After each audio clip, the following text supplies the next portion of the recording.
Bonjour. Hop là, je me recoiffe un peu. Je me recoiffe un peu.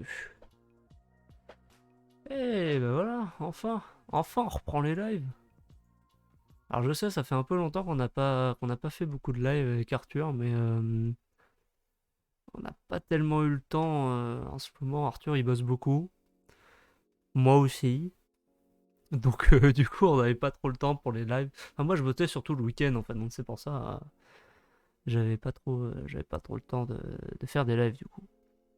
Mais on reprend petit à petit. Alors, ce sera peut-être pas quotidiennement, ce sera peut-être pas genre tous les samedis, mais on va essayer de se forcer plus ou moins d'avoir au moins tous les samedis ce rendez-vous quotidien avec vous. Euh, alors, aujourd'hui, au sommaire du live, comme vous l'avez vu dans le titre, normalement, ça marche bien. J'ai vérifié ça, mais normalement, on parle high-tech et espace. Il y a peut-être certains d'entre vous qui sont en train de vous dire, mais c'est n'importe quoi, d'où tu peux parler d'high-tech et d'espace dans le même live. Enfin, je veux bien, hein, ok, why not? Mais c'est quand même, c'est quand même très peu probable, quoi. C'est quand même, enfin, c'est du tout la même chose. Et en gros, moi, les sujets que je veux aborder aujourd'hui, alors tout d'abord, c'est vous présenter un peu les nouveautés de la chaîne YouTube, parce qu'il y a quelques nouveautés. Des nouvelles séries, il y a des let's play qui sont finis, il y a des let's play qui vont repartir, et il y a d'autres let's play qui vont être créés, il y a des nouvelles séries qui ont été créées. On va parler un peu des nouveautés de la chaîne Twitch, hein, vous pouvez le voir un peu autour, ça a changé pour ceux qui étaient là avant. Et après on va parler un peu de la keynote d'Apple, donc voir un peu les différents trucs qui ont été annoncés et voir vos réactions dessus, savoir ce que vous en pensez et tout. Et après, on va parler de Thomas Pesquet, c'est pour ça l'espace. On va parler un peu de Thomas Pesquet qui a réussi à rejoindre l'ISS aujourd'hui, qui est bien arrivé à l'ISS. Donc ça c'est cool. Moi je veux juste voir si le live marche bien. Hop. Et ça a l'air de marcher. Écoutez.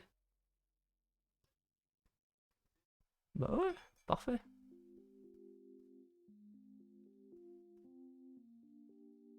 Le live. Parce que s'entendre en écho c'est marrant 3 secondes, mais enfin bon. Au bout d'un moment c'est chiant.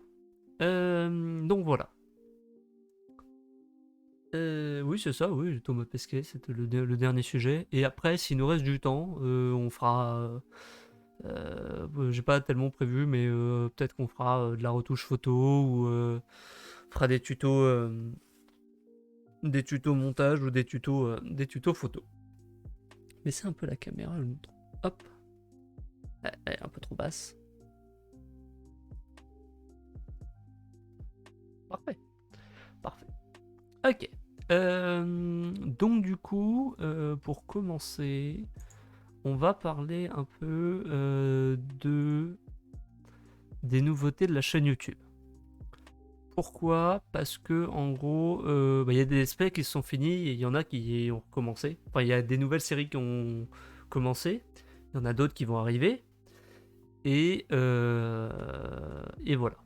Donc du coup, en gros, pour les nouveautés YouTube, j'arrive, je suis paniqué, tout va bien. Tout va bien. D'ailleurs, je vous ai pas demandé, mais comment ça va sur le chat? Je vois je vois que vous êtes deux. Oui, je vous vois. Je sais qui vous êtes. Non, je sais rien. Alors, hop. Transition, raté. Transition, raté. Hey, c'est la bonne. C'est bon, c'est la bonne. Ok. Donc en gros, voilà. Ça, c'est notre chaîne YouTube pour ceux qui le savent. Et en gros, les nouveautés de la chaîne YouTube, bah déjà, c'est le nouveau design, si je puis, si je puis me permettre. En gros, on a changé de fond et on a changé un peu l'esthétique de la chaîne. Et surtout, la partie la plus importante, c'est que déjà Arthur a fait une vidéo concernant les nouvelles séries qui vont arriver. Donc il a un peu teasé de nouvelles séries qui vont arriver. Donc que ce soit des nouvelles séries sur de la photo, que ce soit sa nouvelle série qui vient de sortir, qui s'appelle Histoire de monstres, dont il y a déjà un épisode, 2 épisodes. Il y a déjà deux. Non, il y a un épisode. Je crois qu'il y a 2 épisodes, mais je suis pas sûr. Gna, gna.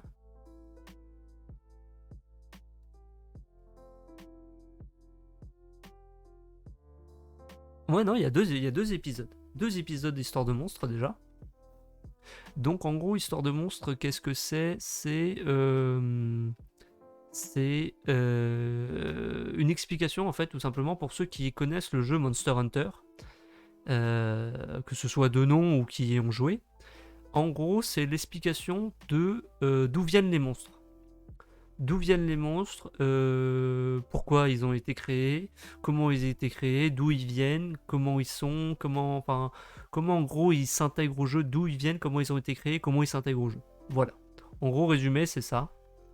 Et donc c'est expliqué par Arthur qui lui a, si vous voulez, torché tous les jeux, si je puis me permettre. Mais en gros, ouais, il a joué énormément, c'est un gros fan de Monster Hunter, donc il se connaît vraiment là-dessus. Et il parle en tant que passionné. Donc c'est-à-dire que vraiment, il va vraiment t'expliquer dans les détails même voilà, l'histoire de ce monstre. Et voilà, je trouve qu'il le raconte très bien et que c'est... Voilà, donc c'est une très bonne série pour ceux qui veulent se lancer dans Monster Hunter ou qui aiment Monster Hunter. N'hésitez pas, ou même ceux qui veulent juste découvrir le jeu, n'hésitez pas à regarder la série. Autre série, sinon, on a mon let's play sur Abzu. On en est à l'épisode 7, mais que j'ai terminé. Les deux épisodes devraient sortir. Les épisodes d'Abzu sortent le mardi. Donc du coup, voilà. Donc vous avez encore mardi qui arrive et mardi prochain. Et ensuite, le let's play sera fini. Voilà. Et en gros, ce que je voulais dire à propos de ce jeu, c'est que j'ai beaucoup aimé ce jeu. En gros, moi, on m'a dit, voilà, c'est un jeu d'exploration où tu es un personnage, un plongeur, et tu explores les fonds marins. Super, mais bon, c'est pas non plus exceptionnel, quoi. Tu dis, bon, c'est un jeu contemplatif et t'explores tu explores les fonds marins et tu vas voir des bestioles qui sont dans les fonds marins. Super. Et en fait, c'est beaucoup plus profond que ça. En fait, c'est beaucoup plus profond que ça parce qu'en gros, pour vous résumer rapidement le jeu, t'as vraiment une histoire derrière et tu vois vraiment tous les animaux marins et tu as cette fonctionnalité que je trouve absolument géniale qui est l'option de méditation. C'est-à-dire qu'en gros, ton personnage va se mettre sur une sorte de statue requin et tu vas pouvoir voir les animaux. En gros, tu vas pouvoir prendre possession des animaux. Et ça, je trouve ça beaucoup trop bien. Le fait de pouvoir voir de près des animaux comme ça, surtout que le jeu, l'ambiance musicale est magnifique, l'ambiance générale même, genre juste les graphismes du jeu sont très très beaux. C'est le même studio qu'a fait de Journée. Donc déjà, en termes d'ambiance, t'es en mode oui, on part déjà d'un bon level. Donc voilà. Donc je trouve qu'on retrouve bien cette ambiance et que ouais, vraiment c'est très poétique comme jeu en fait. C'est très poétique, t'as une histoire derrière, c'est pas que de l'exploration, enfin c'est de l'exploration, mais du coup t'as de l'histoire aussi, t'as une histoire derrière, tu comprends des choses, même s'il n'y a pas de dialogue, c'est quand même très complet comme jeu. Et moi qui adore les fonds marins, parce que j'ai toujours été passionné par les fonds marins, ça a compensé. En gros, mes parents avaient je sais pas si vos parents ils faisaient ça, mais en gros, mes parents ils avaient enregistré un épisode de Picsou sur cassette. Tu sais, ils avaient, ouais, c'était ça, enregistré. T'enregistres sur cassette, c'est-à-dire en gros le truc passe à la télé et toi tu le fous sur une cassette. Et le problème c'est qu'ils n'ont pas que enregistré l'épisode de Picsou, c'est-à-dire au début donc t'as l'épisode de Picsou et après ils ont enregistré aussi d'autres émissions derrière. Donc d'autres toutes petites émissions genre vraiment de 5 minutes ou quoi. Et aussi une émission qui s'appelait Les monstres du fond marin, qui est en gros une émission où tu suis un paléontologue qui revient à l'époque du Jurassique, du Crétacé et tout ça, et qui va voir des monstres marins finalement, hein, qui vivaient au temps des dinosaures, et qui va t'expliquer qui c'est, qu'est-ce que c'est, pourquoi c'est là, les caractéristiques du truc ou quoi. Ça se rapporte un peu à Histoire de monstres du coup, mais en gros, ouais, voilà, il va te présenter en fait des animaux préhistoriques des fonds marins. Et quand j'étais petit, avant, je m'en foutais complètement. Depuis que j'ai vu l'émission, après, j'étais fan de monstres de fond marin. Et ça m'a poussé dans cette passion du coup de la faune marine, en fait, juste de la faune marine, de la faune préhistorique et de la faune actuelle marine. Et donc du coup, j'avais une sorte d'image de monstres absolument dégueulasses dans ma chambre, des trucs qu'on vécu mais il y a des centaines de millions d'années. Je sais pas si je peux vous montrer une image d'une créature que je vois à un moment dans le truc, une créature absolument dégueulasse. Et en plus, ils ont toujours des noms absolument géniaux. Alors, hop. Est-ce que je peux vous montrer ça? Hop. Ouf. Voilà. Je vous présente le Dunkleosteus. Un nom tout à fait magnifique, si tu veux. Et en gros, c'est un sorte de gros poisson. Donc ça, par exemple, toi, tu fais cette taille-là. À peu près à côté de lui. Hein. Tu n'es pas plus grand que ça. Hein. Enfin, ça dépend de la taille, hein, si tu veux. Là, il le tient dans une main, si tu veux, donc t'as l'impression que c'est petit, mais en fait, c'est quand même vachement grand.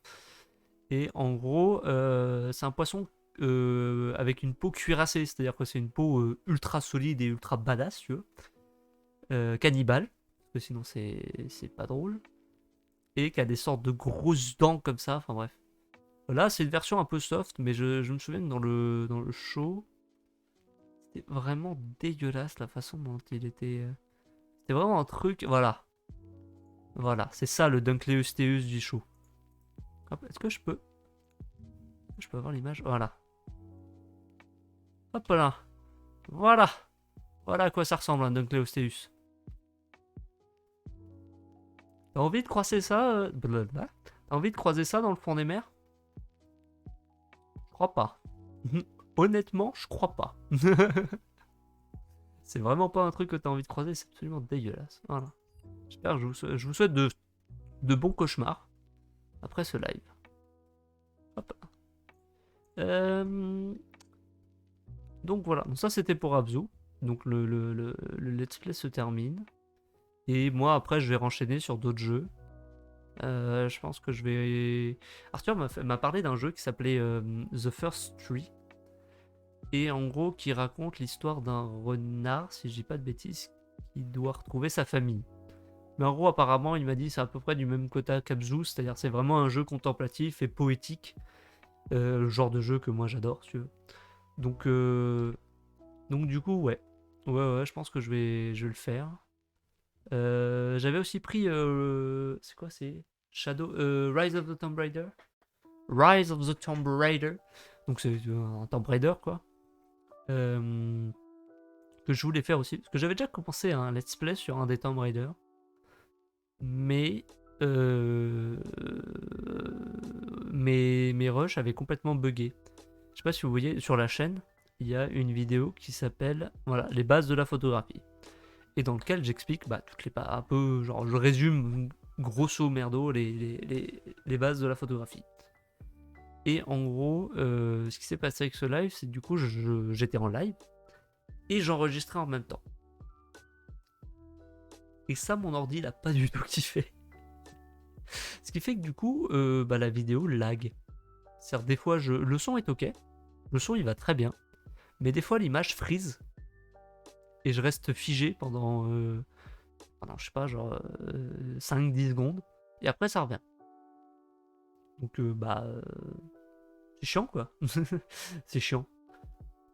Donc voilà. Donc et ça m'avait fait ça du coup pour le let's play de Tomb Raider. Et je me suis dit bon en vrai pour les bases de la photographie je trouvais pas ça gênant, mais là pour un let's play je trouvais ça quand même vachement chiant. Alors des fois c'était le jeu qui laguait, des fois c'était ma caméra qui laguait parce que j'avais mis ma caméra. Donc du coup j'ai décidé de tout supprimer, je me suis dit bah écoute je vais recommencer plus tard, je recommencerai plus tard, c'est pas très grave. Et j'ai jamais recommencé. En fait ça m'a tellement déprimé que j'ai jamais voulu recommencer. Donc là je vais peut-être recommencer un let's play sur du coup putain je vais y arriver. Rise of the Tomb Raider. Donc voilà. Je permets, hein, je bois.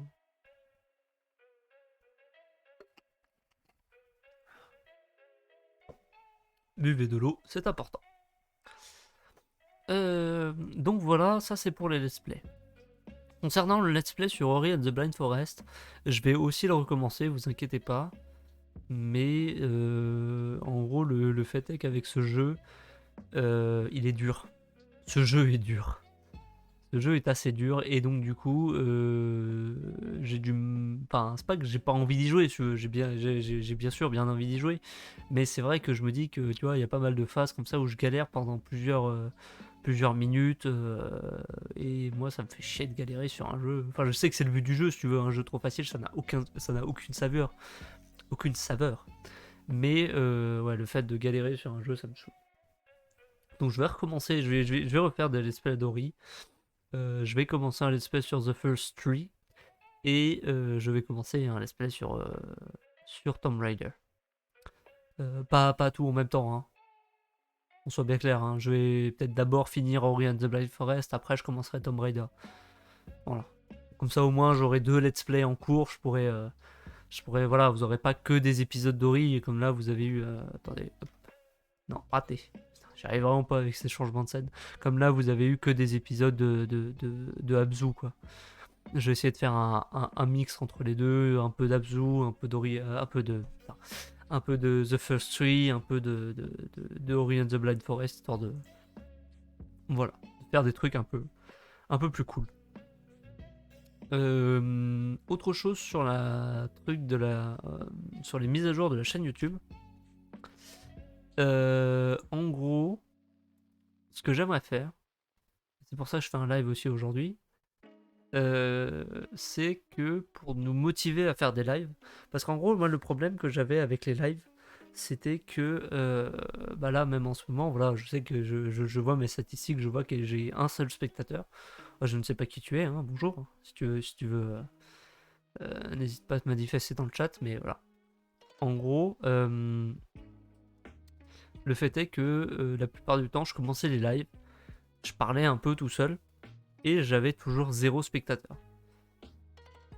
Et encore sur YouTube, tu parles tout seul parce que tu sais que tu vas la poster sur YouTube et que des gens vont regarder si tu veux. Encore quand t'es en live et qu'il y a vraiment personne pour te regarder, t'as vraiment l'impression de parler tout seul. C'est pas que je parle pas tout seul quand je suis chez moi, si tu veux, mais quand je parle tout seul, bah, je me dis des trucs qui m'intéressent. Enfin, je me dis des trucs à moi-même que personne ne doit entendre. Parce que, logique. Mais ouais, quand tu parles à quelqu'un tout seul, le fait que tu saches qu'il y a des gens en face, ça te pousse plus à continuer le truc, alors que le fait que, tu vois, de voir le 0 spectateur, moi je t'avoue que ça m'a filé un peu à coup de mou, et c'est pour ça qu'il n'y a pas eu de live aussi, voilà. En plus du fait qu'on travaillait, c'est vraiment ça, le fait que bah ça te motive pas tellement en fait à faire des lives, et tu te dis bah quel est l'intérêt en fait de faire des lives s'il y a personne pour les regarder, si tu veux. Donc en gros, moi j'ai trouvé un concept, c'est-à-dire qu'en gros, Arthur il voulait rajouter une vidéo le samedi. Tant mieux, ça fait une vidéo de plus, c'est cool. Mais quoi comme vidéo en fait? Et en fait, moi je me suis dit, tant qu'à faire, si on fait des lives et qu'il n'y a personne durant les lives, pas grave. Moi ça me dérange un peu si tu veux. Mais pour pallier à ce problème, pourquoi est-ce qu'on mettrait pas les VOD le samedi? Donc c'est-à-dire en gros, la VOD de ce live là, vous l'aurez samedi d'après. Et comme ça, nous, ça nous motiverait à faire des lives YouTube parce ça permet d'alimenter la chaîne.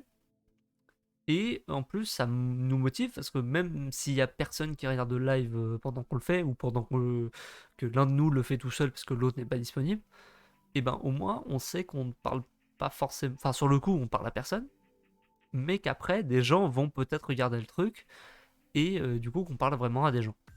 Donc voilà. Je sais pas si j'ai été clair sur le principe, mais en gros, voilà. On mettrait les VOD des lives le samedi d'après.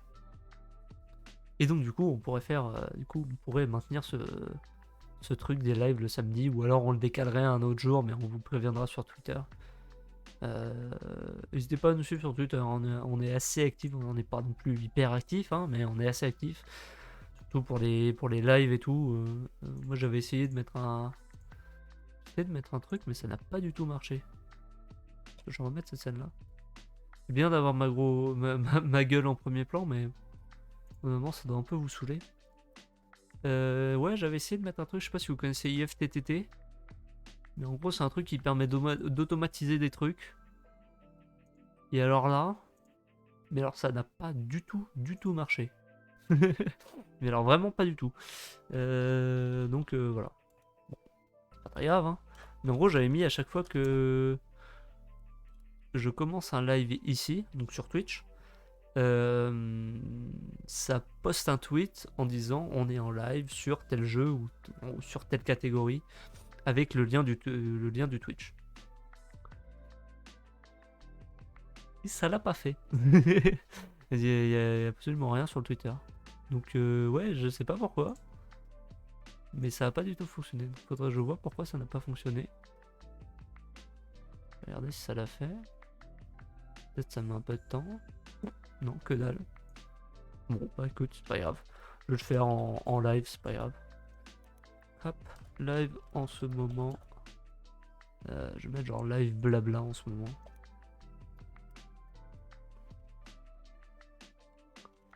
Hop. Bla bla. Pas écrire, c'est incroyable. Hop. On se met. Hop. Tac. Live blabla en ce moment. On va se mettre.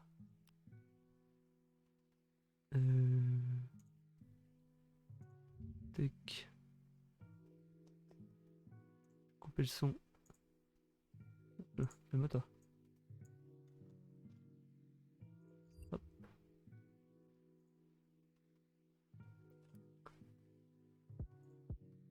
Ok.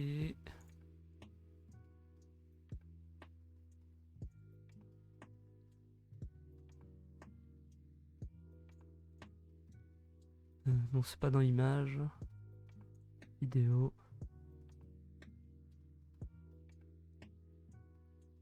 Live Twitch. Alors, elle est où mon animation? Annonce live, voilà. Hop là. Voilà. Petite animation que j'ai fait sur After Effects, donc je suis pas peu fier. Je suis pas peu fier. Voilà, c'est posté. Je sais qu'aussi, on a une chaîne. On a une. J'y arrivé. Une page YouTube. Mais je vous avoue que YouTube, pour faire des posts, c'est pas les meilleurs, hein. Tu peux pas programmer tes posts. Tu peux pas mettre de gifs que t'as fait toi-même. Enfin, il y a vraiment beaucoup Et puis l'interface, je la trouve pas hyper ergonomique, quoi. Donc, ouais, non, c'était...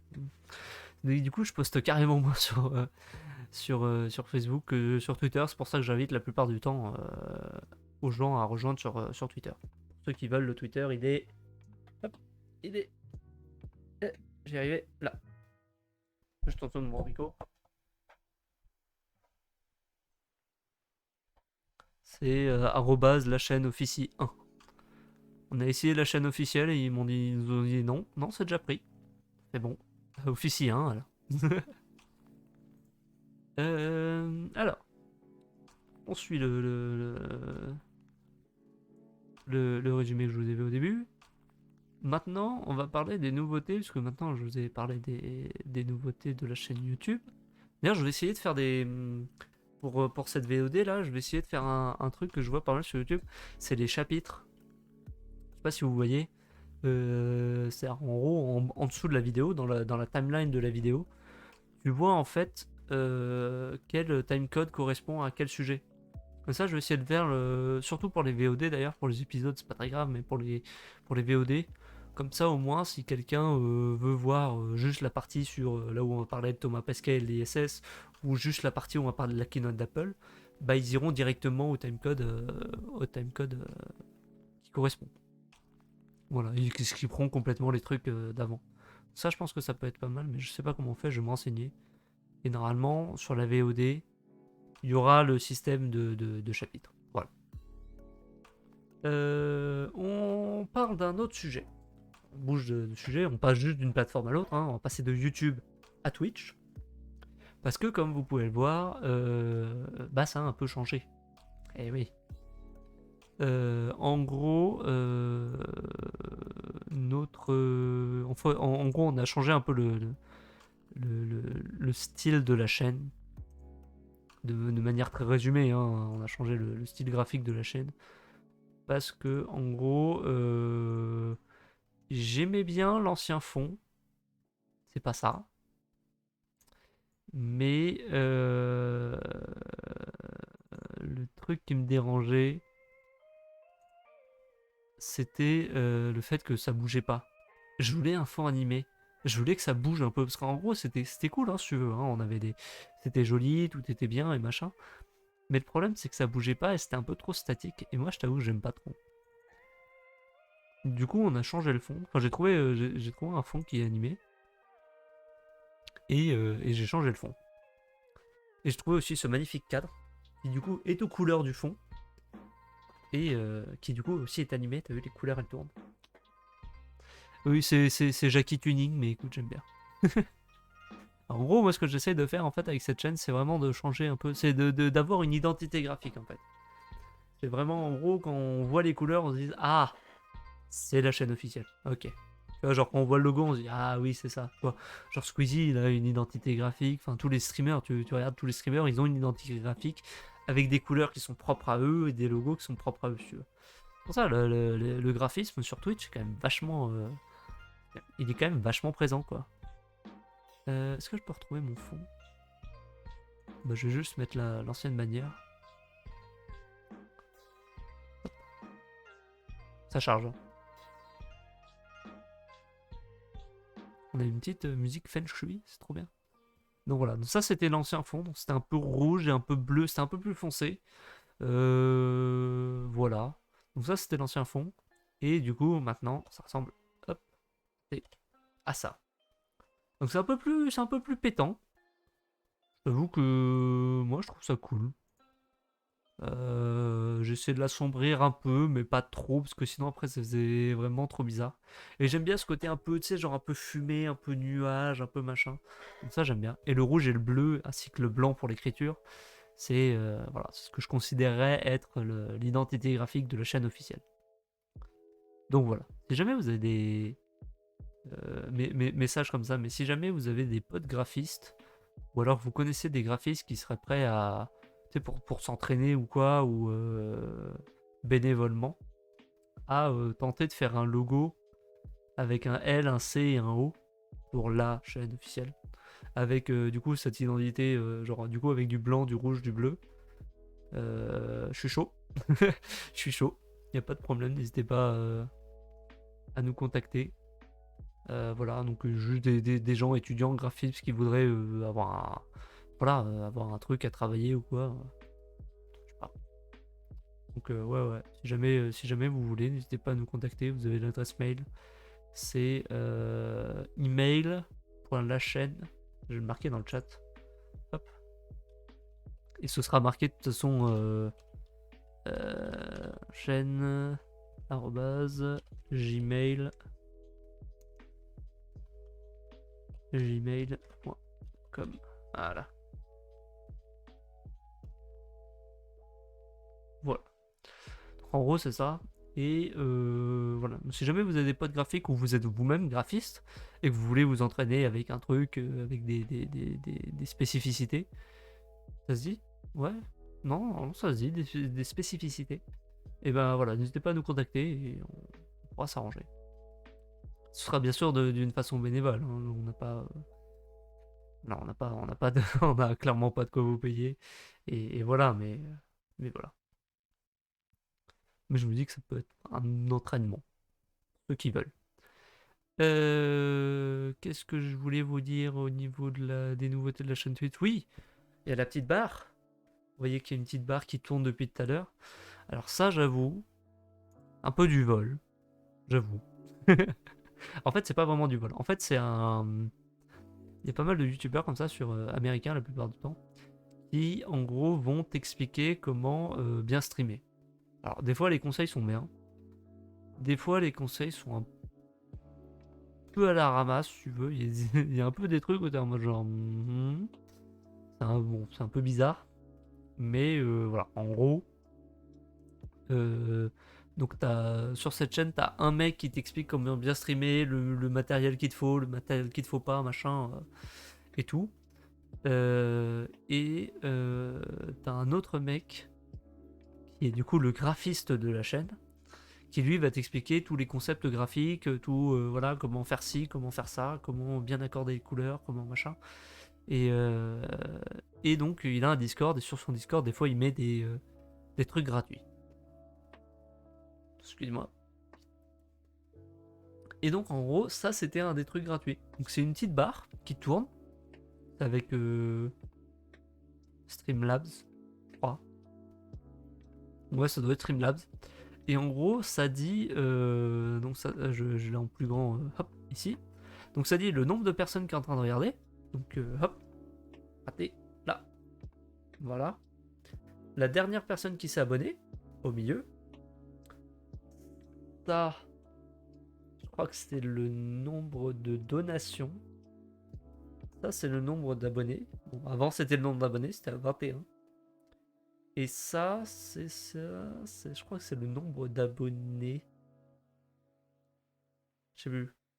Le nombre de personnes qui ont donné, je crois.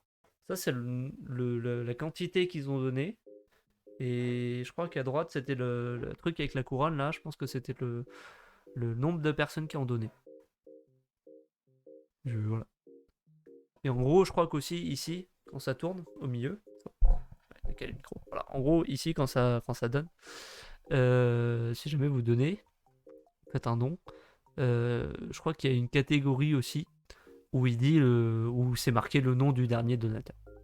C'est pour ça. Là, il y a juste le nom du dernier abonné qui est Far West. Bonjour à toi d'ailleurs. Donc voilà. Sinon, au niveau des nouveautés, donc vous pouvez voir que cette scène-là, elle est nouvelle. Avant, on l'avait pas. C'est-à-dire qu'en gros, on a le raté toujours. On a le chat qui s'affiche ici et on a toujours la barre en bas qui fait office de récapitulatif en fait de tout ce qui se passe sur la chaîne. Donc ça c'est cool. Ça j'ai trouvé ça sympa. La barre est peut-être un peu grosse, mais en vrai, je sais pas trop d'intérêt. Hop, raté. Hop. Après, on a cette scène là, donc avec le chat. Raté, toujours. C'est inversé. Donc ici, avec le chat dans ce carré noir. Il faut savoir aussi un truc, c'est que du coup, vu qu'on gère cette chaîne à deux, donc il y a Arthur et il y a moi, quand l'un, tu vois, vu on stream tous les deux, tu vois, des fois c'est l'un, des fois c'est l'autre, des fois c'est les deux, on est obligé d'avoir à peu près les mêmes overlays. Ça s'appelle un overlay. Cette scène-là, ça s'appelle, enfin tu vois, le 4 c'est un overlay, la barre c'est un overlay, enfin tu vois, voilà. Donc on est obligé d'avoir les mêmes overlays. Le problème, c'est qu'on n'a pas la même sens on n'a pas la même rigueur au niveau du détail, si tu veux. C'est-à-dire qu'en gros, moi j'ai fait en sorte que, tu vois, genre le titre là-haut, je vais y arriver, je ferai jamais Miss Météo, hein, moi je vous le dis direct. Donc le titre là-haut, ils sont un peu sur le truc pour que ça fasse un peu stylé, mais ils sont un peu posés sur la barre. Vous voyez que le chat, t'as l'impression qu'il c'est vraiment, il est marqué, enfin, voilà, je l'ai fait de façon que j'aime bien et que ce soit stylé, que ce soit vraiment pointilleux. Vous voyez que le chat il est au même niveau que le cadre, que les trucs ils sont bien alignés en haut, ils sont bien tous au même niveau. Donc je suis assez pointilleux au niveau du détail et au niveau de la symétrie. Ce qui est totalement l'inverse d'Arthur. C'est-à-dire qu'Arthur, moi j'étais là en train de faire du coup, je l'aide à mettre en place, parce que c'est moi qui lui envoie du coup tous les overlays et tout. Et je lui dis voilà, bah, moi je l'ai mis comme ça, donc ça faudrait que tu le mettes un peu comme ça. Et genre il le met un peu à l'arrache, il fait bon, ça passe. Et je suis en mode genre, c'est pas droit, c'est pas droit. Donc voilà. Donc ouais, il est clairement moins pointilleux que moi sur ces trucs-là. Et donc du coup, des fois, il s'amuse à me trigger là-dessus. De pignouf. Je vous jure. Et sinon, non, sinon c'est tout. C'est juste, voilà, juste le fond qui a changé sur la chaîne Twitch et les différentes scènes avec la barre. Donc voilà. Donc c'est juste pour faire un récapitulatif en fait de ce qui a changé. Mais ce qui me fait plaisir, moi, c'est que du coup, au fur et à mesure, on va évoluer. Tu vois, ça va peut-être. tu vois, le cadre qui tourne, ça va peut-être changer, le fond, il va peut-être changer aussi, l'identité graphique, elle va peut-être changer, parce que j'aimerais moins le bleu et le rouge, et je vais peut-être vouloir autre chose, si tu veux. Mais au moins, bah moi, ça me fait du bien, si tu veux, d'avoir, de mettre en place tout ça, et d'avoir ce côté un peu graphique. Voilà. Et d'avoir ce côté un peu plus personnalisation, et de personnaliser un peu tout ça, et de copier finalement, enfin c'est ce qu'on fait tous je pense, mais de copier finalement les grands streamers, enfin les grands streamers, les streamers connus. Ils sont pas tous grands streamers si tu veux. J'aime bien Squeezie, mais enfin bon, il y a quand même des fois où je suis pas, je suis pas, j'aime bien, hein, je regarde les vidéos et tout, hein, mais des fois en live il est un peu chiant. Voilà. Non, et sinon, et ouais, la prochaine. Je pense que la prochaine truc que je vais faire, mais ça, je vais attendre la mise à jour d'OBS. Apparemment, il y a une mise à jour d'OBS qui va permettre encore plus de personnalisation au niveau des passages de scène, parce que là, comme vous pouvez voir, c'est juste un fondu en fait. Juste un simple fondu. Et en gros, ce que font les streamers, vous regardez, que ce soit Squeezie, ou que ce soit Henry, ou que ce soit Magla, ou que ce soit, enfin, peu importe, ils ont tous ce qu'on appelle des Stinger Transition. Stinger Transition, ce qui sont des transitions personnalisées. Donc en gros, où c'est... attends. Je crois que pour Henry, c'est genre un truc avec Animal Crossing. Enfin, ça, en gros, tu fais ce que tu veux. Faut juste que, en gros, il y a un truc qui vienne, qui prenne tout l'écran et qui ensuite se retire. Donc, je sais, par exemple, pour le streamer américain, il y a un des streamers américains, c'est une carapace de tortue, que vous voyez, les carapaces bleues là, de Mario Kart, qui vient de très loin, qui vient sur l'écran, qui vient prendre tout l'écran. Et ensuite, du coup, ça fait. Et du coup, pendant que ça prend tout l'écran, ça fait la transition. Donc, c'est un cut, hein, tout simple. Et du coup, ça passe. Voilà. Et ça, c'est très stylé, parce que du coup, c'est encore plus. Ça prouve que tu as encore plus personnalisé ton truc, et que c'est beau, tu vois, ça fait professionnel, quoi. Et donc, en gros, la prochaine mise à jour d'OBS va simplifier tout ça et va permettre de rendre ça beaucoup plus accessible aux petits streamers. Et donc, ça, je trouve ça cool. Et voilà. Et donc j'attends la prochaine mise à jour d'OBS. Mais quand ça va sortir, je pense que je vais commencer à me pencher sur la question de la Stinger Transition pour avoir des transitions personnalisées plutôt que juste défendues. Si tu veux. Voilà. Hop. Donc voilà. On enchaîne avec du coup la keynote d'Apple. Hein. Je sais pas si vous avez regardé, mais Apple a fait une keynote récemment. C'était le 23. C'était quand la keynote d'Apple? Le 20 avril. Le 20 avril, c'était le 20 avril. Où en gros ils ont présenté pas mal de trucs. Donc du coup on avait voilà, ce truc coloré, machin, ce petit logo coloré, machin quoi. Et donc ils ont annoncé plusieurs trucs. Tout d'abord, ils ont annoncé un iPhone 12 mauve. Je sais que quand ils ont parlé du truc, ils ont dit violet. Mais en fait, c'est mauve. Et là, vous vous dites, c'est-à-dire qu'en gros, je sais ce que vous vous dites, c'est-à-dire qu'en gros, les mecs, ils ont sorti des iPhone 12. Et après, ils ont fait, attendez, parce que en plus, les iPhone 12, ils sont toutes les couleurs. Hein. Si vous regardez les trucs, normalement, ils sont de toutes les couleurs. Hein. Si j'ai pas de... C'est le même iPhone 12, hein, c'est juste le coloris qui change. Hein. Mais ouais, les iPhone 12, ils sont de toutes les couleurs. Hein. Tu vois, il y en a des verts, il y en a des rouges. Là, c'est vert, rouge, bleu, argent et noir. Mais alors, pourquoi mauve? Et en fait, il y a une réponse à ça. Ils n'ont pas juste dit oh, c'est joli, on va en sortir un violet. Non, en gros, pourquoi mauve et pourquoi durant cet événement-là? C'est-à-dire qu'en gros, mauve, c'est la couleur préférée de Steve Jobs. Et je tape sur Google, couleur préférée Steve Jobs. Normalement,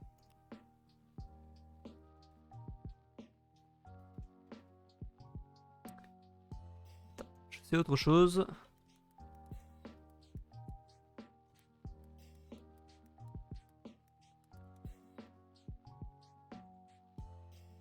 Voilà. Purple. Donc qui en français se traduit par mauve. Hein. Complètement. Voilà. Mais en gros, la couleur préférée de Steve Jobs, c'est le violet. Donc ça explique du coup pourquoi ils ont sorti un iPhone violet. Mais pourquoi maintenant? En gros, ce qui s'est passé, c'est que... Ah, oh, salut Elliot.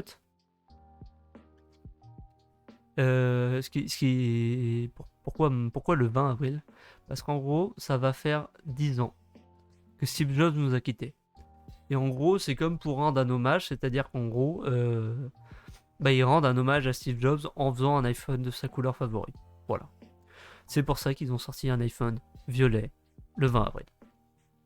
Voilà. C'est pas juste les mecs qui ont dit ah bah c'est le printemps, on va faire un truc violet. Voilà. Parce que la plupart des gens, en gros, la plupart des gens sont en mode ouais d'accord, ok, les mecs sont juste sortis un iPhone violet pour relancer la truc d'iPhone. Alors oui, forcément, si tu veux, ça relance du coup la publicité sur l'iPhone, ça relance la hype, ça relance le truc. Parce que l'iPhone 12 a très très bien marché. Mais ça a aussi une symbolique. Voilà. Alors après, je sais pas lequel des deux est le plus, le plus mis en avant par Apple, si c'est le fait que ce soit un hommage à Steve Jobs, même s'ils le disent pas, ou que ce soit, on relance du coup la hype sur l'iPhone 12, je sais pas. Bon. Après, ce qu'ils ont sorti, ils ont annoncé, c'est les AirTags. C'est un truc dont on se doutait, enfin il y avait pas mal de rumeurs en fait avant. Ça faisait quelques temps que ça devait sortir. Et en gros, à chaque keynote, les mecs étaient en mode ouais, ça sort cette keynote là, vous inquiétez pas, ça va sortir ou quoi. C'est jamais sorti. Et là, du coup, ils ont enfin décidé de le sortir. Alors, pour ceux qui savent pas ce que c'est qu'un tag, un tag, donc c'est un petit appareil. Donc là, pour Apple, c'est un truc rond. Mais attendez. Si je dis pas de conneries. Ouais, hop là. Voilà, il y a Tile aussi qui fait des trucs comme ça. En gros, c'est des petits appareils NFC qui vont en fait te permettre de localiser un objet qui est perdu. C'est-à-dire par exemple, tu le mets sur ton sac, sur tes clés, dans ton portefeuille, sur ce que tu veux.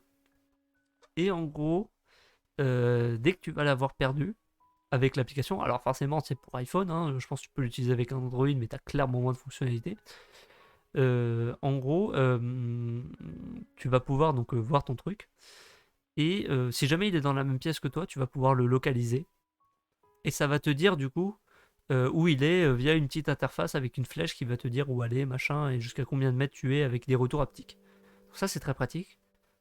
Si jamais, par exemple, tu as laissé ton sac dans le train, c'est possible, et que tu veux le retrouver, tu vas dans ton appli et tu fais objet perdu. Et en gros, ce que ça va faire, c'est que voilà, donc t'as des petites accroches comme ça, sympa. Voilà. Ah oui, ça fait du son aussi. Tu vas pouvoir le retrouver via au son. Et en gros, voilà. En gros, si tu perds ton sac dans le train, par exemple, ce que tu vas pouvoir faire, c'est que tu vas pouvoir marquer dans l'appli objet perdu. Et du coup, ce que ça va faire en sorte que dès que un utilisateur iPhone passe à côté de ton AirTag, ou à proximité si tu veux, ça va pouvoir t'envoyer la localisation de ton AirTag. En gros, il va communiquer avec l'iPhone et il va envoyer la position du AirTag, pas de la personne, pas de la personne qui est passée à proximité, mais juste du AirTag. Apple a pas mal, il a pas mal insisté sur le fait que ça ne révèle en aucun cas ta position. Et il a assuré pas mal de vie privée ou quoi. Je sais pas si c'est vraiment très vrai ou pas, mais voilà. En gros, voilà, ça va envoyer un signal Bluetooth détectable par les appareils du réseau localisé. Donc en gros, quand tu as un nouvel iPhone, ce que tu fais souvent, c'est tu configures ton truc localisé comme ça, au cas où tu perds ton iPhone, tu peux le retrouver sur ton téléphone, enfin sur ton PC avec l'application localisée. Et donc du coup, ça va permettre, en gros, voilà, l'anonymat est préservé tout au long du processus, les données sont chiffrées et ne portent pas atteinte à votre vie privée. Et donc du coup, chaque utilisateur d'iPhone va permettre, s'il passe à proximité, de pouvoir localiser ton truc. Et si quelqu'un, par exemple, trouve ton sac et voit le AirTag, il va pouvoir approcher, en gros, dans l'application, s'il est dans l'application localiser mon téléphone, il va pouvoir approcher son téléphone et via le NFC, ça va mettre les coordonnées de la personne qui a perdu le AirTag. Et donc, du coup, elles vont pouvoir se contacter et retrouver le AirTag. Et le propriétaire du AirTag va pouvoir retrouver son objet. Donc voilà. Donc ça c'est bien. Ça fait ça fait énormément d'années que ça que que ça existe. Hein. Par exemple, Tile, ça va faire 3-4 ans qu'ils sont sur le marché. Et donc, du coup, ils ont développé des trucs pour les portefeuilles, des trucs pour les clés, pour les trucs, machin. Mais le fait que ce soit Apple qui l'ait fait et que ça rentre dans l'écosystème Apple, bah forcément, les gens qui ont un iPhone vont plus se tourner vers le AirTag d'Apple que vers des tiles. Et je crois que c'est moins cher aussi. Je sais plus combien c'est un tile, mais c'est pas donné. Je sais qu'un AirTag c'est genre 35 euros. 30 euros. C'est combien? 35 euros. C'est pas donné, hein. Honnêtement, pour un petit truc comme ça, là, c'est pas donné, hein, putain. Et tu peux avoir un pack de 4 pour 99 euros. Hein. Cher, hein. Mais je crois que eux, ils sont encore plus chers. Acheter tile. Ça coûte combien? Combo Pack. Slim Pro. Prix à l'unité. 34,99. Ah non, c'est le même prix. Non. Ah ouais, bon, bah c'est le même prix en fait. Ok. Désolé. Bon, mais moi je trouve ça cher pour un truc comme ça. Et un truc encore mieux, c'est que du coup, genre les petites bandes comme ça là, pour les accrocher à ton sac, je crois que ça coûte genre 15-20, 10-15-20 euros. Et après, t'as Hermès. Hermès qui arrive et qui font de nous. On fait une lanière à 230 euros. Parce que c'est Hermès. Voilà. Voilà, tu vois, Hermès. Surtout que c'est. Enfin, niveau style, je trouve ça clairement moche par rapport au. Putain, je vais y arriver. Par rapport aux autres, moi je préfère avoir ça sur mon sac que le truc Hermès, hein. Putain, dégueulasse. Et alors, acheter un AirTag Hermès. Ah oui, c'est le AirTag qui est Hermès. Et donc, du coup, tu l'as livré avec les trucs. Voilà, 349 euros, 299 euros et 444 euros. 449, pardon. Voilà. Voilà. Bon, ça, c'est clairement de l'abus. Voilà. Je commence déjà à fatiguer. Je sais pas quelle heure il est là. 22h26, putain. Alors qu'on se magne. Le truc qui dure jusqu'à 23h. Alors qu'on se magne. Hein. Alors, ensuite. Ensuite, ils ont annoncé un truc qu'on attendait quand même depuis pas mal de temps. Ah oui, bon, ils ont annoncé aussi une TV 4K. Bon, c'est pas non plus. Il y en a qui vivent pas dans la même réalité que nous. Ouais, ouais, bah pour t'acheter un truc Hermès à 449 euros pour ton bagage. Clairement, toi tu t'habilles chez Louis Vuitton, hein, y a pas de problème. Hein. En gros, là, la nouveauté avec l'Apple TV, c'est que du coup, c'est 4K, ça permet du HDR. Ça permet aussi d'avoir des trucs avec une fréquence d'image élevée, donc du 60 ou du 120 images par seconde. Ça, c'est sympa. Et il y a autre chose, une fonctionnalité qui, moi, m'a bien plu quand ils l'ont montré. C'est. Je vais y arriver. Ça, c'est le truc HDR. La moitié des trucs ne veulent pas charger, c'est pas grave. Sur l'Apple TV, ouais. Oui, maintenant il y a Siri, ouais, il y a un truc tactile et il y a Siri, mais ça on s'en fout. Ça on s'en fout. Contrôle avec l'iPhone, ça on s'en fout. Bon, c'est pas marqué. Mais en gros, il y a une fonctionnalité qui permet d'étalonner ton écran. Voilà, c'est là. En gros, quand tu vas vouloir lire un contenu Apple TV, tu vas avoir cette interface là et en gros ça va te demander d'étalonner ton écran avec ton iPhone. Parce que je sais pas si vous savez, mais sur les iPhone 12 ou sur les iPhone 10, 11 et 12 d'ailleurs, t'as un capteur LiDAR qui permet la reconnaissance faciale. C'est pour ça qu'il y a une aussi grosse encoche. Et en gros, ce capteur LiDAR, du coup, il va permettre du coup d'étalonner ton écran. C'est quand même vachement stylé d'étalonner son écran. Et donc du coup de pouvoir avoir des couleurs justes. Parce que souvent les écrans, enfin tu les achètes, ils sont pas étalonnés. Enfin, ils sont étalonnés, mais ils sont étalonnés avec le cul, quoi, si tu veux. Donc ton écran est ton écran il est jaune pisse, si tu veux, donc c'est chiant. Donc le fait de pouvoir étalonner son écran avec son téléphone plutôt qu'avec une sonde à 349 €, je t'avoue, c'est quand même vachement bien. Donc ça c'est stylé. Ça c'est la seule nouveauté de l'Apple TV 4K que j'ai trouvé stylé et que j'ai trouvé utile. Sinon tout le reste, bof. J'achèterai pas une télé 4K. Ensuite, on a les nouveaux iMac qui sont sortis. Enfin, qui sont pas encore sortis, qui ont encore été annoncés. Donc en gros, c'est des nouveaux iMac avec la puce M1, qui est la nouvelle puce de Apple qui remplace du coup les processeurs Intel qu'ils avaient avant. En gros, avant ils utilisaient Intel. Et après ils ont fait ouais, en fait on a développé notre propre puce. Où en gros ils embarquent tout dedans, c'est-à-dire le CPU, le GPU, le tout, enfin tout. Le truc il est ultra petit. Et donc du coup ça permet d'avoir un design fin comme ça, ultra fin.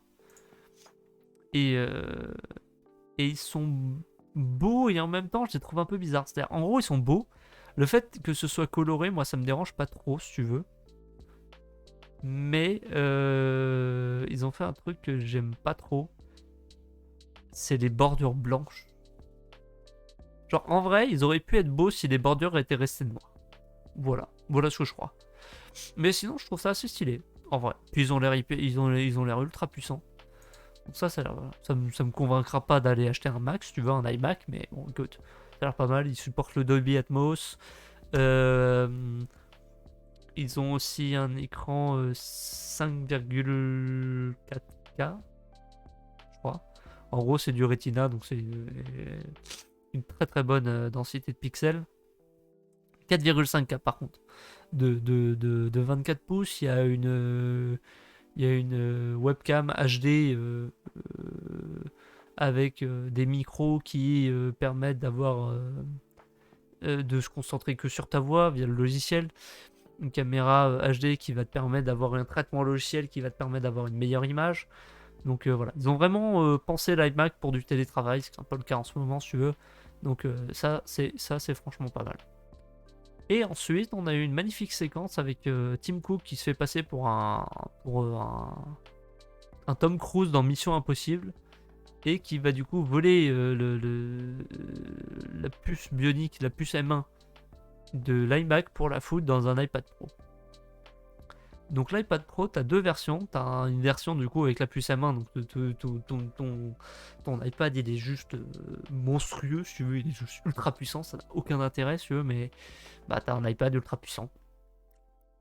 Et en gros, tu as une petite version et tu as une grande version. Et en gros, la grande version, ce qui est cool, c'est que ils ont un. Je crois que c'est les deux, je suis pas sûr. En gros, les deux. Les deux ont un port USB Thunderbolt. C'est-à-dire qu'en gros, tu vas pouvoir transférer des données depuis le port USB-C de ton iPad. Donc ça, je trouve ça quand même vachement stylé. Aussi,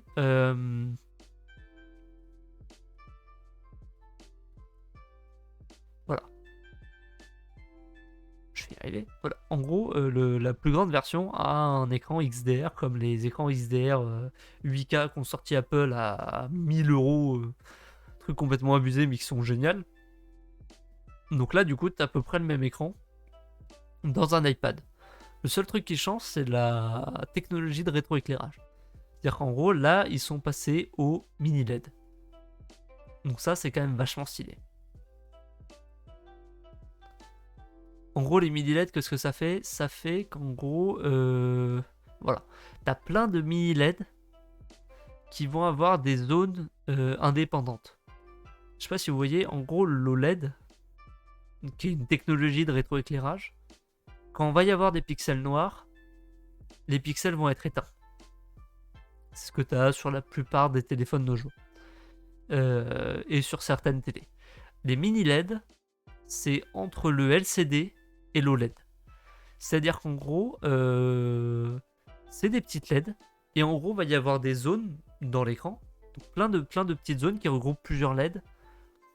Et en gros, ces zones vont permettre d'avoir des fois des zones noires et des fois des zones allumées et des zones éteintes. Donc par exemple, des fois, si tu as une zone qui doit afficher du noir, du coup, les trucs sont éteints. Et donc là, plus il y a de zones tu vois, donc ça, c'est une zone de gradation. C'est une zone de mini-LED, ça. Donc tu en as 2500 sur tout l'iPad. Et en gros, ce que ça va te permettre déjà, c'est d'avoir un ratio de 1 million sur 1. C'est à peu près le même ratio de contraste. Donc c'est-à-dire, en gros, le ratio de contraste, en fait, c'est la différence entre le blanc et le noir. Et donc 1 million sur 1, c'est le ratio de contraste de l'OLED. Donc c'est limite le ratio de contraste infini, en fait. Donc c'est-à-dire que tu as des noirs très noirs et tu as des blancs très blancs. Ça, c'est génial, si tu veux. Tu as des contenus HDR. Donc ça te permet d'avoir vraiment une bonne qualité d'écran. Et après, il y a plein d'autres trucs. Oui, c'est avec le 120 Hz, tu as un écran avec une très large gamme de couleurs P3. Donc ça, c'est juste un espace colorimétrique, si tu veux. Donc un espace colorimétrique, c'est en gros, tu as un sorte de triangle avec toutes les couleurs. Et ils viennent faire des triangles dedans pour voir le nombre de couleurs affichées. Donc P3, c'est une très bonne... c'est genre, c'est pour afficher, c'est du HDR. P3, c'est du HDR. Allez pas chercher plus loin. P3, c'est du HDR. Et maintenant, il y a du 5G. Donc ça te permet d'avoir des vitesses de transfert encore plus rapides. Ouais, il y a ça aussi. C'est-à-dire, en gros, la caméra, c'est une caméra grand angle. Et elle va cropper un peu pour pouvoir, en fait, quand tu bouges, pouvoir te suivre. Et toujours te garder au centre de l'image. Ça, à voir si ça se débrouille bien ou pas. Et donc voilà, le port Thunderbolt qui a 40 gigabits par seconde. Donc autant te dire que t'inquiète, t'as le temps. Et tu peux le connecter à un écran. C'est-à-dire par exemple, depuis ton iPad, tu peux le connecter à un écran XDR là, à 1000 euros. Et ça passe. Ça, c'est quand même vachement stylé. Et c'est tout ce qu'ils ont annoncé. Ouais, c'est tout ce qu'ils ont annoncé pour cette keynote. C'est déjà pas mal si tu veux, mais bon. Voilà. Combien de temps il nous reste? 22h35. Putain, je l'ai expédié le truc en fait. Je pensais qu'il allait être genre 50 ou quoi. Tu sais que j'ai alors plus de 10 minutes. Plus que 10 minutes pour Thomas Pesquet, mais en fait, non. Non, ça va. Ok, bon. Voilà, caméra ultra grand angle avec cadre centré. Donc c'est ce que je vous disais, c'est-à-dire qu'en gros, c'est une caméra ultra grand angle, mais qui va faire que quand tu vas du coup activer cette caméra, elle va cropper, c'est-à-dire elle va se zoomer un peu dans l'image, et elle va faire comme un stabilisateur, donc c'est-à-dire elle va te suivre un peu pour histoire de te garder dans le cadre. Et pareil pour je crois que c'est pareil pour les Mac, pour les iMac. Je crois qu'il y a ça aussi, pas sûr. Ouais, 11,5 mm d'épaisseur. Hein. C'est ultra fin. Ultra fin. Okay. Putain, les trucs comme ça, là, je sais pas si... Normalement, c'est fluide, mais là, mon PC, il aime pas trop ça. Donc, t'as 4 ports, donc 2 ports Thunderbolt à l'arrière. T'as un câble magnétique. En gros, le câble d'alimentation, il est magnétique. Donc ça, c'est stylé. T'as un écran Retina de 4,5K, donc ça, je vous l'ai dit. FaceTime HD, vous passez vraiment bien l'écran, donc ça, ok. Mais est-ce qu'il y a le truc de... Non, il y a juste le traitement à l'image, d'accord. Donc là, il n'y a pas... Donc sur l'iMac là, t'as pas le truc qui te garde au centre du cadre. T'as juste le traitement de l'image qui va te permettre en gros d'avoir une image... tu vois, là, t'as une image surexposée et t'as une image sous-exposée, mais ça va te permettre en gros d'avoir un mix des deux et d'avoir une image bien exposée. Comme tu vas avoir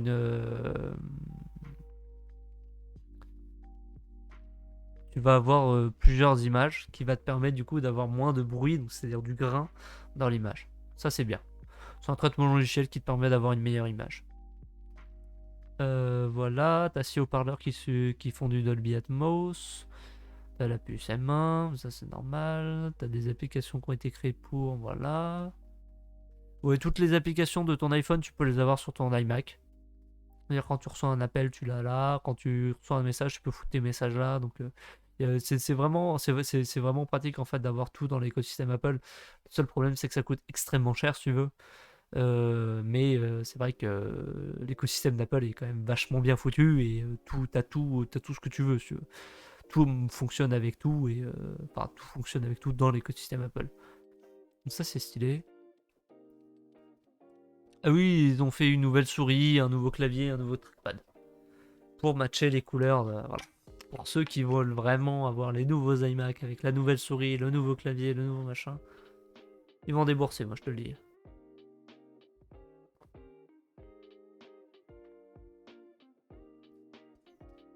Parce que le Mac, je crois qu'il commence à 1100 € si je dis pas de conneries. Oui, il y a Touch ID maintenant aussi sur le clavier. Sur le nouveau clavier des nouveaux iMac, il y a Touch ID. Obtenir un crédit pour un nouvel iMac.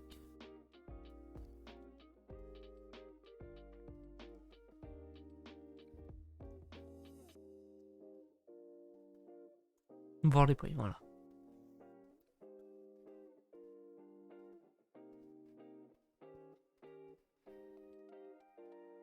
Ah non, 1500 € pour le premier.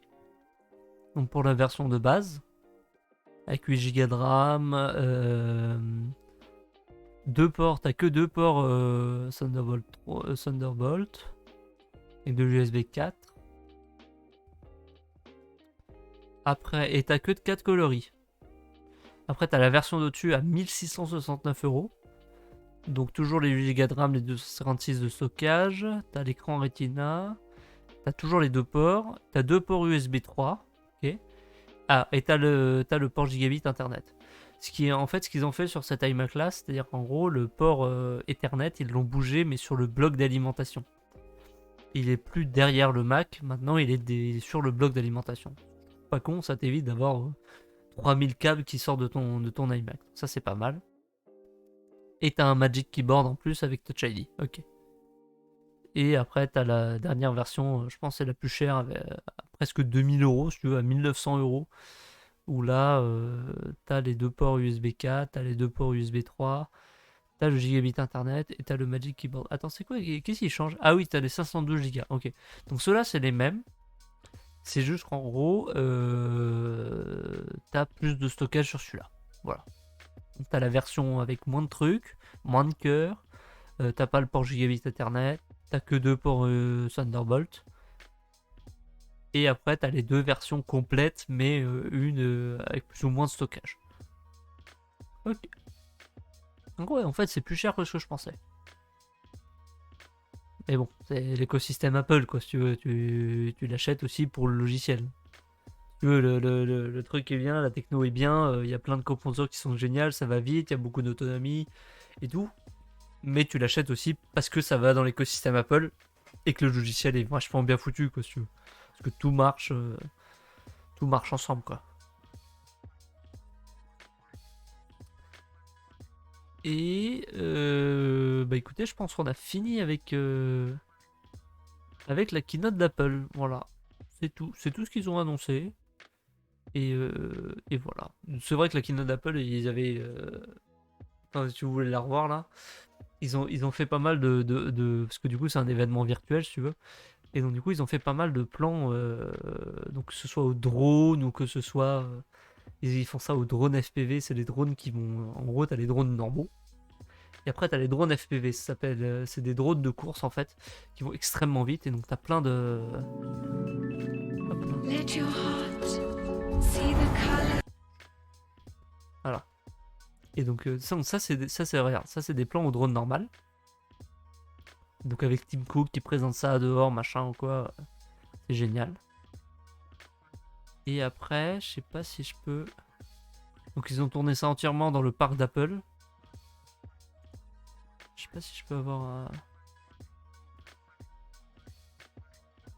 Voilà, ça c'est truc au drone FPV, ça.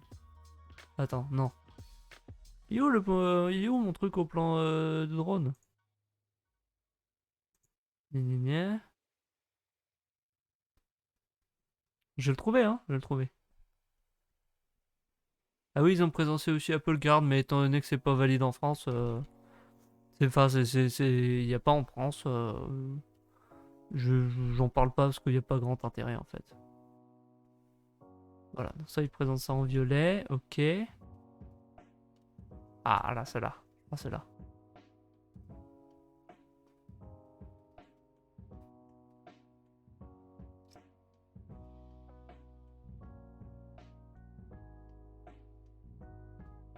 Donc là, il présente. Il n'y a pas de nouveau design, c'est juste que. Il est violet, arrêtez vos conneries. Ok.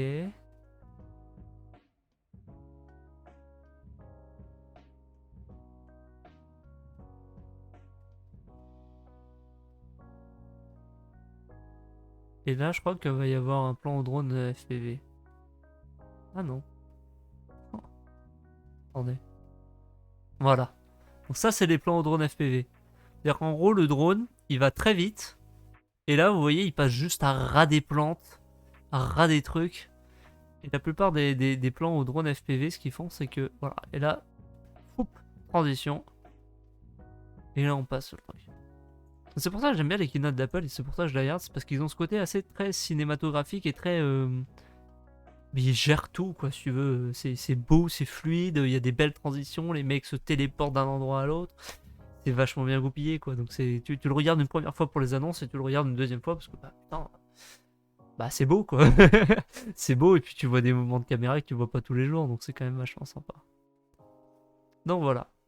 Le prochain sujet que je voulais aborder avec vous, c'était le fait que Thomas Pesquet soit dans l'ISS maintenant. Et ouais, notre français national, notre astronaute français national, il est dans l'ISS, il est arrivé cet après-midi, je crois. Et en gros, donc là vous voyez la photo avec tous les trucs. Donc là maintenant ils sont 11 dans la station spatiale, dans la station spatiale internationale. Alors que normalement, l'ISS, c'est prévu pour 7. Hein. Donc les mecs, ils vont devoir faire de la place. Non, en gros, ce qui s'est passé... donc ils ont décollé. Tout s'est bien passé. Ils ont décollé à... Je sais pas quelle heure ils ont décollé. Ils ont décollé à 10h, 11h49, 11h49, je crois. Un truc comme ça. Peut-être on va voir le décollage. En gros, le décollage s'est très bien passé. Ensuite, bon, ensuite ils ont fait le truc. En gros, tout s'est très bien passé, si tu veux. Et c'est vrai que ce midi, voilà, ils sont arrivés à l'ISS, ils sont amarrés, machin et tout. Et en fait, la porte s'est ouverte. Donc, en gros, ils ont ouvert le sas, le Crew Dragon, là, elle est derrière.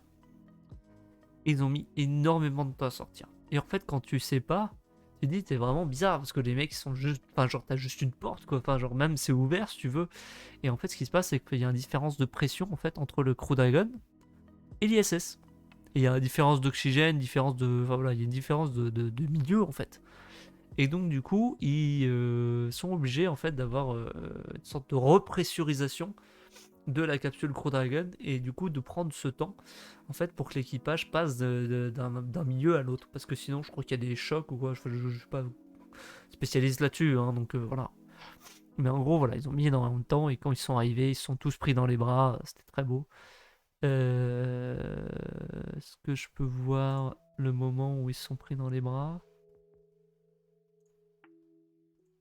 Oui, c'est incroyable d'être à bord de la station spatiale. Elle a beaucoup changé depuis la dernière fois que je suis venu. Je n'ai jamais vu autant d'astronautes à bord. Je n'ai jamais vu autant de capsules à bord. Mais c'est réellement un témoignage de la force de l'ISS. Comme Megan l'a dit, cela a demandé beaucoup d'efforts. La direction, beaucoup. Ok. Je peux pas voir quand est-ce qu'ils sont pris dans les amarrages réussis. Ouais, ça c'est quand même impressionnant. Hein. Voir un amarrage de trucs, c'est quand même assez impressionnant, si tu veux. À 400 km de la Terre, c'est une étape cruciale. La Station spatiale internationale. Un amarrage qui s'est joué au millimètre près à 28 000 km/h. Mais le problème, c'est que le truc, c'est que comme bah, l'ISS va aussi à 28 000 km/h, si tu veux, bah, du coup, du coup, ils se synchronisent. Genre les mecs sont ouais, ils sont à 28 000 km/h. Oui, mais les deux vont à 28 000 km/h si tu veux. C'est comme si t'as deux voitures qui foncent à 200 km/h si tu veux. Bah, elles vont être côte à côte. Et même si en dessous ça va très vite, si tu veux, si donc tu touches pas le dessous, bah ça va. Donc, bon. Et surtout que dans l'espace, tu t'en rends pas forcément compte de ta vitesse, quoi. Donc, ouais.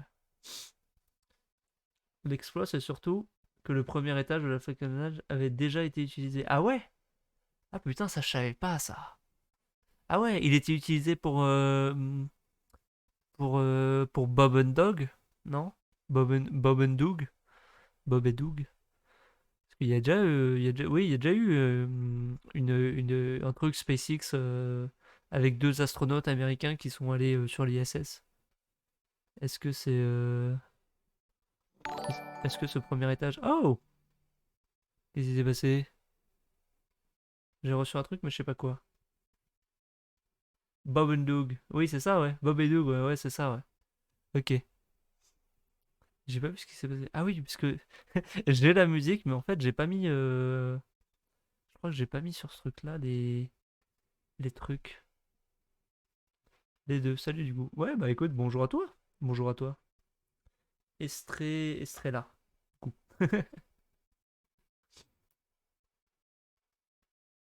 Mon chat, il est réservé au follow. Mon chat, il est réservé au follow. Ah merde. Ah, faut que je change ça, du coup. Tu fais bien de me le dire, c'est gentil. Estré Lilia. Ah, je sais pas lire, putain. Excuse-moi, je suis en train de détruire ton pseudo.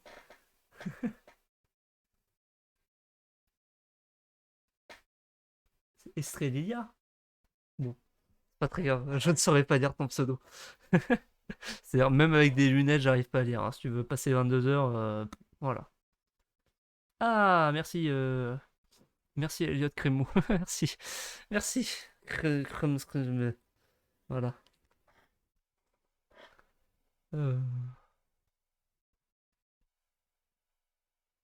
T'as de la chance que tu parles de l'ISS. Bichette. Ah, mais je crois que je sais quitter en fait. Je crois que je sais quitter. Est-ce qu'on se connaît? Estrelia. Je cherche un live qui... Ah ouais? Bah écoute.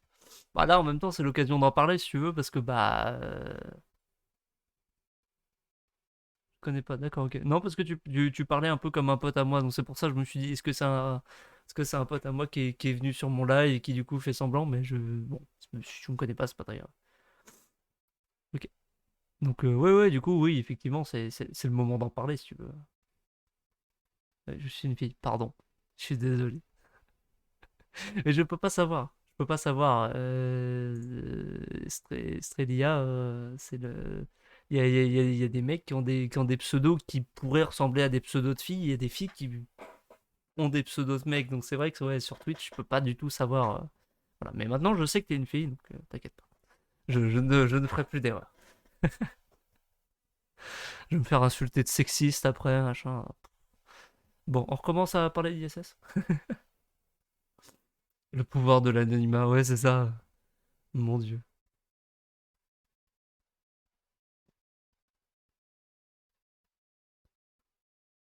Qu'est-ce qu'il a retenu un message? Oh putain. Et je vais virer l'automode aussi parce que c'est. Hop, t'inquiète, j'ai autorisé ton message, mais c'est juste que le chat de réseaux sociaux. Enchanté. Bah écoute, enchanté de même. Enchanté de même. Donc ouais, oui, du coup, ce que je disais, Le c'était que vaisseau bah, touche la station au mauvais l'amarrage. endroit, ou avec la mauvaise orientation, ou Ah avec la merde, mauvaise attendez. vitesse. Vous voyez pas. Raté. Putain, j'y arrive pas. J'y arrive pas. J'y arrive, c'est bon. C'est bon, tout va bien. Ça peut être catastrophique. C'est pour ça que cette opération est très fine, demande beaucoup de précision. C'était l'étape la plus délicate. Bah oui, oui, forcément. On a 28 000 km/h, tu m'étonnes s'il y a un truc qui foire, tu vois. Mais... Après, c'est calculé pour, hein, je suppose. Hein. Je suppose que les mecs, ils font ça bien. Moi, ce que je voulais Quasiment voir... nul. Alors que la capsule a filé à 28 000 km/h à la poursuite de l'ISS, 28 km par seconde. Et il faut qu'elle arrive à 28 cm par seconde avant de toucher l'ISS. Il faut savoir qu'en orbite, accélérer, ça veut dire monter, freiner, ça veut dire descendre. Alors il y a des ordinateurs très puissants qui calculent en permanence pour se retrouver dans le même plan que l'ISS, exactement à la même vitesse. Alors, Ouais. 28 000 km, vous l'avez dit, cela vit. Attends, est-ce que ça veut dire que du coup... bah du coup, ils allaient pas à la même allure, du coup, en fait. Ça veut dire qu'en gros, l'ISS allait... Pardon, excusez-moi, je tapais dans le micro. Mais en gros, ça veut dire que l'ISS allait à son allure, genre, je dirais 25 000 km/h. Et en gros, du coup, le Crew Dragon allait, allait un peu plus vite pour du coup s'amarrer, mais du coup, il allait genre un chouïa plus vite. En gros, plus il avançait, plus il allait un chouïa plus vite pour du coup pouvoir bien se caler et tout. 27. 27 000 km/h pour l'ISS?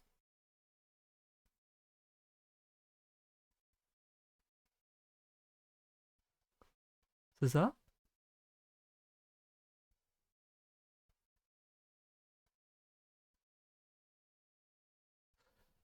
Bon.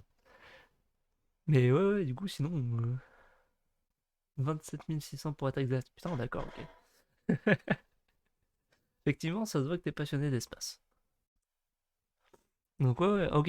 Parce que moi, je pensais qu'en fait, ils allaient à la même allure, mais c'est juste qu'en gros, avec tu sais, les pouces de, de, de gaz, je sais pas quel gaz c'est, mais en gros, tu sais, avec les petits pchit, je ça des petits pchit. Je suis désolé, hein, je suis une quiche, hein, mais c'est pas grave. Je pensais qu'avec la petite pchit, du coup, ça faisait que du coup, ça avançait progressivement et ça allait venir de ce truc. Mais je pensais pas que du coup, il devait, en gros, accélérer, c'était monter et ralentir, c'était descendre. Ça, je t'avoue que c'est un truc que je viens d'apprendre. À l'aide. Je suis désolé. C'est de l'oxygène liquide. D'accord.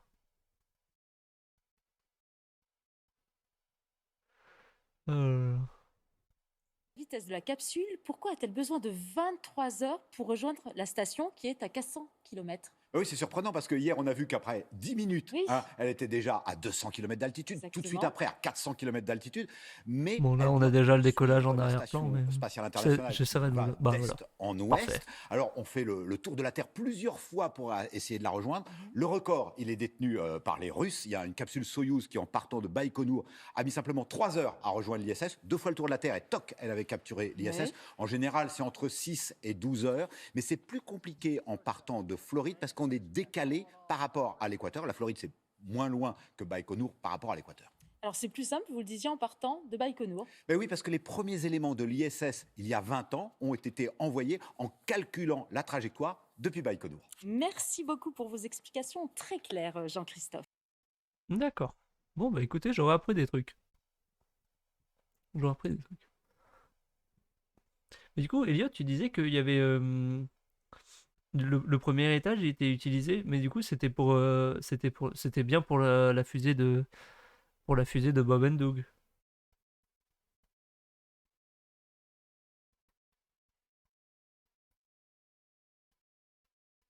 Oui, d'accord, ok. Très bien. Je sais pas si c'est à moi que tu répondais, mais... Mais moi, elle m'aurait aussi pas. Euh... Hop là. Alors, il est quelle heure? Il est quelle heure? 22h56. Bah écoutez, on a réussi à tenir notre truc. Voilà, donc Estrelia, j'écorce pas ton pseudo. Voilà, sache qu'on est en live la plupart du temps. Alors, c'est pas tout le temps, mais on est la plupart du temps le samedi de 21h à 23h. Si jamais t'as envie d'en revenir, voilà. Je suis l'assistante du modo, si tu veux. Si tu veux. Donc voilà. Hop là. Je vais mettre cette cam là, je la préfère. Bah écoutez, merci beaucoup de nous avoir rejoints du coup durant ce live. Cool. C'est déjà fini. Ouais, je suis désolé, c'est déjà fini. Mais il est quand même déjà 23h et moi je suis un papy. Et bah les papys, ça se couche tôt. Mais ça fait depuis 21h moi que je suis en live. Ça fait déjà 1h20 qu'il live. fallait être là au début. Mais au pire, c'est pas grave si tu veux enfin, si t'as envie de revoir le début. Ce que j'ai expliqué au début, c'est que pour nous pousser à faire des lives, parce qu'en gros, on avait une sorte de flemme de faire des lives, étant donné que la plupart du temps, il n'y avait pas grand monde, si tu veux. C'est-à-dire, en gros, tu faisais des lives, mais il y avait zéro spectateur. Donc, bon, la motivation, elle est moindre. Et en gros, ce que je pensais faire, c'était mettre les VOD du live du samedi, le samedi prochain. Enfin, le samedi d'après. C'est-à-dire, en gros, la VOD de ce live-là, ce serait le samedi, ce serait samedi prochain. Donc voilà. Donc si tu veux voir hydrogène et oxygène liquide. D'accord. Donc c'est ça qui permet du coup la propulsion de la nacelle de Crew Dragon en fait finalement. C'est ça qu'ils utilisent en fait partout pour faire bouger faire juste régler au millimètre près l'amarrage entre les deux capsules. La propulsion du lanceur. D'accord. D'accord. Je me fais engueuler moi, putain. C'est la propulsion du lanceur, d'accord, ok. Je sais pas ce que tu me racontes là. Après, pour la capsule, je sais pas. D'accord. Bon, écoute. Voilà.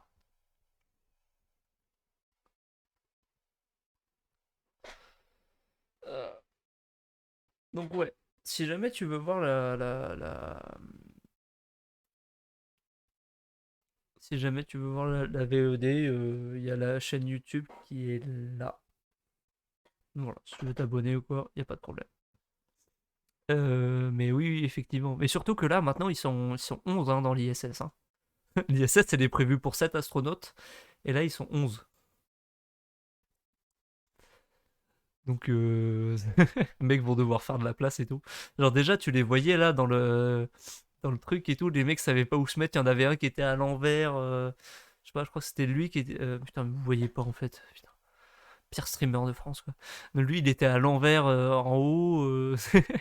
C'était un peu éparpillé un peu partout. Donc, c'était assez marrant. Mais je crois qu'il y en a 4 autres qui vont redescendre sur Terre. Je sais pas lesquels c'est, mais il y en a 4 qui vont redescendre sur Terre. Et voilà. Ouais, les autres vont pas tarder à repartir.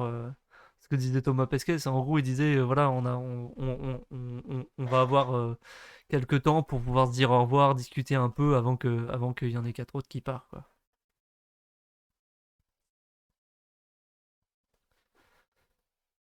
Et ouais, là, les 4 qui sont. Enfin, Thomas Pesquet et son équipe, ils vont faire une mission de 6 mois.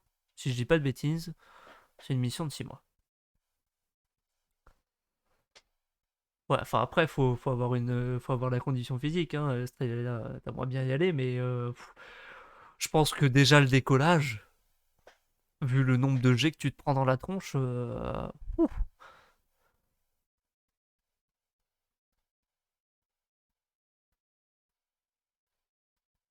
durant un mois, il sera commandant. D'accord, ok. C'est en gros le commandement change en fonction du temps, c'est-à-dire bon, tu vas sentir tellement violent, ouais. Ah ouais, là je pense que tu dois bien le sentir, ouais. Surtout que t'es dans ta petite cassule, tout emmitonné avec ta combinaison de cosmonaute et tout, là, putain.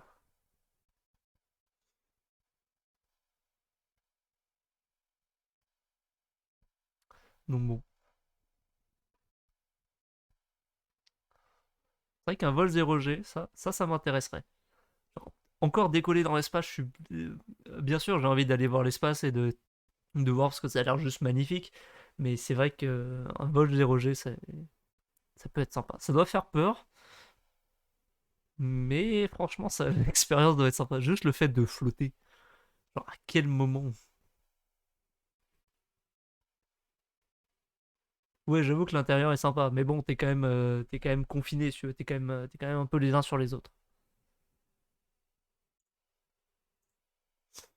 Euh, bon,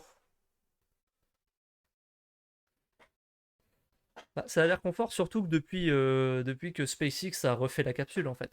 Parce que avant, je me souviens plus tellement. Je me souviens plus tellement de à quoi ça ressemblait, mais ouais, depuis que SpaceX a redesign et tout, franchement, je trouve ça nettement plus. Bah, déjà, c'est nettement plus stylé. Déjà, les trucs de cosmonautes sont nettement plus stylés. Et de deux, ouais, ça a l'air d'être déjà beaucoup plus confort. Il y a beaucoup plus de tech et il y a beaucoup plus de trucs pratiques. Ouais.